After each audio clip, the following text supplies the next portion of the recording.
उदालगुरि जिल्ला दुलाराय बर' फरायसा आफादनि मोनसे बाखनायथाव हाबा।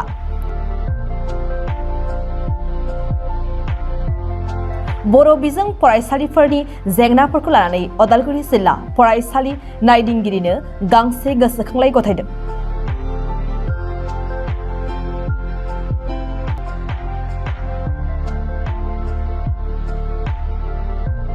गुबुन गुबुन समाव बायदि महर लानानै माहारिनि जेंनाफोरनि सायाव बिथा खालामना बर' हारिनि सिनस्रि आफाद महरै खामानि मावबोनाय उदालगुरि जिल्ला दुलाराय बर' फरायसा आफादा बर' बिजोंनि फरायसालिनि बायदि जेंनाफोरखौ सुस्रांनो राहा लागोन।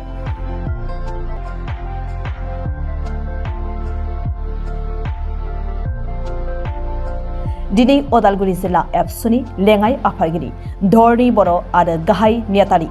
बाबुल बर'नि मोनसे गोख्रों थान्दै हान्जाया जिल्लानि सिङाव थानाय बर' बिजोंनि फरायसालिफोराव नुजाथिनाय बायदि जेंनाफोरखौ लानानै उदालगुरि जिल्ला फरायसालि नायदिंगिरि जगदीश प्रसाद ब्रह्मनो गांसे गोसोखांलाइ गथायनानै होयो।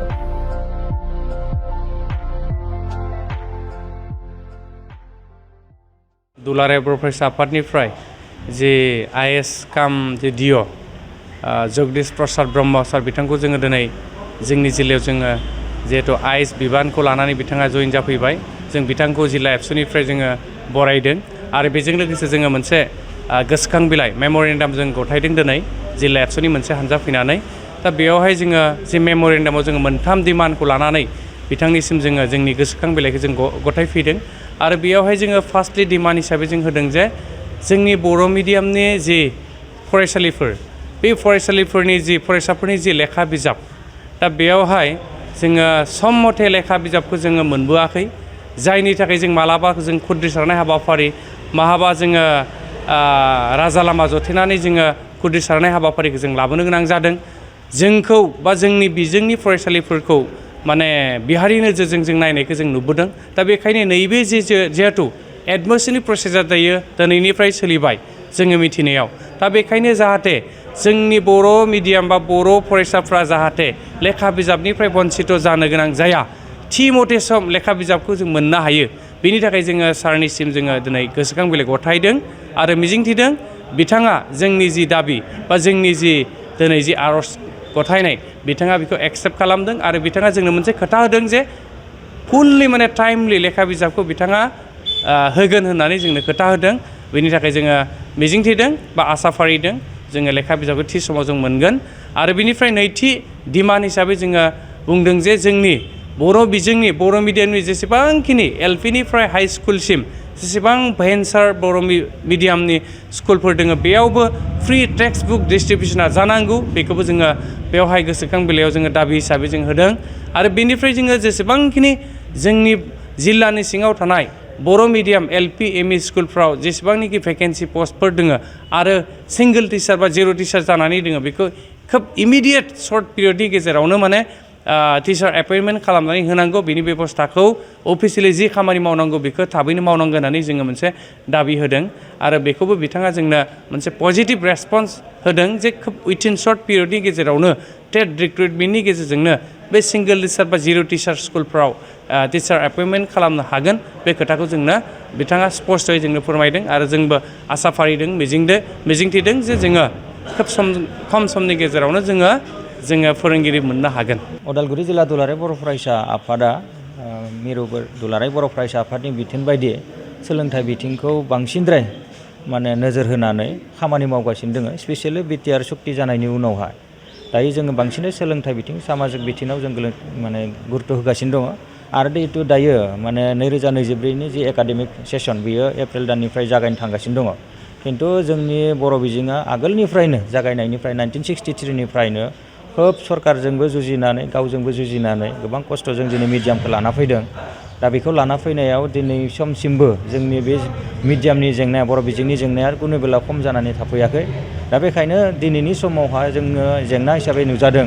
जिखिना जोङो टाइम मथे बिजाब मोननांगौमोन, जेनेबा बे बिजाबखौ दिनै समसिमबो जोङो मोनफुंनो हायाखै आरो बेफोर कारनफोरखौ नायोब्ला जोङो खोब माने दुखु नाङो आरो बेफोर माब्लाबा अफिसार लेभेलाव नेग्लेक्ट खालामनायनि थाखाय माब्लाबा सरकारि लेभेलावबो नांगौ बायदि गुरुत्त' होजायैनि थाखायनो बेफोर जाथायफोरखौ जोङो नुबोनो मोननाय जादों आरो बेफोरनि कारननि थाखायनो जोंनि बिजाबनि आंखाल नांगौ समाव जोङो फोरोंगिरिखौ थिसननो होनो हायाखै दा स्पेसियेलि जोङो दायो माने एलपि आरो गेजेर फरायसालिनि जे फोरोंगिरिफोरनि कन्डिसन सिंगल टिचार जिर' टिचार दायो उदालगुरि जिल्लायावथ' बहुत दंखायोनो आरो बेबायदि सारा माने जेराव जों बर' बिजोंनि फरायसालिफोरा थांनानै दङ मिरु जिरु भाबै दा बेफोराव बेबायदि जेंनाया माने कन्टिनिउवासलि सोलिबाय थाखादों दायो जोङो मोनथाम आयदाखौ दिनै गाहायै जोंनि दायो गोदानै थिसनजानाय बेवहाय उदालगुरि जिल्लायावहाय माने बिबान मोननाय स्कुल इन्सपेक्टर लोगोसे डिअ बे जगदीश प्रसाद ब्रह्म मानगोनां बिथांखौ जोङो जिल्ला एबसुनिफ्राय लोगो हमनानै बुंनाय जादों जे दा बे खम समनि गेजेराव दिनैथ' माने 20 तारिख जाफैबाय 1 तारिखनिफ्राय जागोन बे 12 दिननि गेजेराव जाहाथे जिखिना माने बिजाय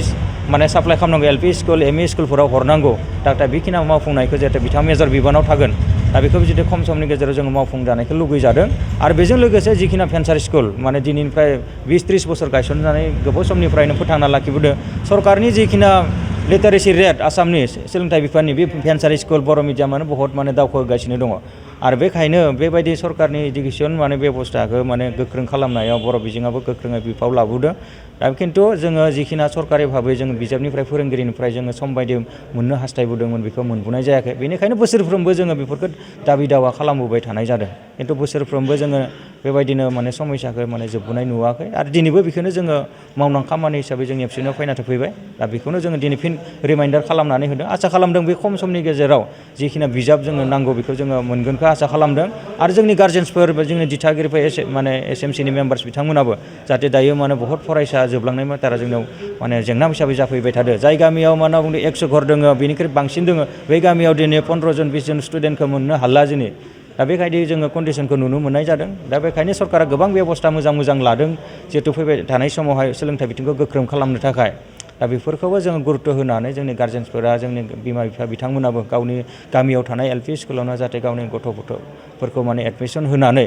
जिखिना माने मोजां सोलोंथाइ होनांगौ गुन गोनां सोलोंथाइ होनांगौ बेखौ जाहाथे बाहागो लायो बेखौ जों बुंनाय जादों जों संगठन हिसाबै एबसु हिसाबै माहारियारि आफाद हिसाबै जोङो जिखिना जोङो जेंना जेंसि जों बेखौ जोङो सम आरो थासारिखौ नायनानै जों हाबाफारि लाबोगासिनो दङ आरो बेखौ जोङो बिसास खालामदों आरो जों एबसु हिसाबैबो जों अनारारि टिचार जोङो जोंनिफ्रायनो जायफोराव माने सिंगल टिचार जायफोर जिर' टिचार फरायसाया बिबाङा बांसिन बेफोराव जोङो